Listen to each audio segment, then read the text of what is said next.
Saudara-saudara, kita terkejut ketika apa yang tidak pernah kita harapkan terjadi dalam kehidupan kita. Sementara relasi kita dengan Tuhan kita rasakan dalam keadaan yang baik. Maka saat itulah ada begitu banyak tanya yang bisa muncul dalam diri kita. Adakah Tuhan yang kita imani adalah Tuhan yang mengendalikan dunia ini? Adakah hal-hal yang buruk di dunia ini terjadi secara acak? Atau adakah sebuah rencana yang Tuhan sedang rancang di dalamnya? Jika memang Tuhan yang merancangkan semua itu terjadi, masih bisakah kita menyebut bahwa Dia adalah Tuhan yang baik? Dalam kesungguhan iman yang kita jalani dan pengalaman-pengalaman buruk yang kita alami, pertanyaan-pertanyaan seperti itu rasanya menjadi pertanyaan yang sangat manusiawi. Kenapa harus ada sakit berat yang diderita? Kenapa harus ada air mata dalam hidup kita? Kenapa bukan kesehatan, sukses, dan bahagia yang kita rasa? Saudara-saudara, Alkitab tidak pernah menunjukkan kepada kita betapa kesungguhan iman akan selalu diikuti dengan kenyamanan dalam hidup beriman yang kita jalani. Abraham, Ayub, pemazmur, dan bahkan sampai Rasul Paulus pun mengalami pergumulan-pergumulan yang tidak mudah dalam pengalaman berimannya.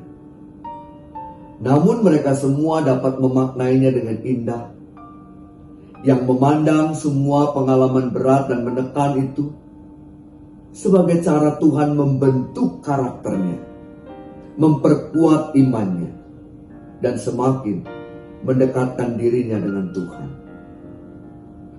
Beriman dengan sungguh tidak membebaskan kita dari berbagai pergumulan dan penderitaan.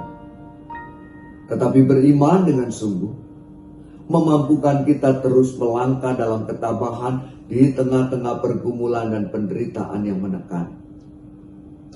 Dan percayalah, mereka yang berhasil bertahan dalam berbagai persoalan dan pergumulan, pada akhirnya akan menjadi ahli yang paling besar dalam menangani masalah penderitaan.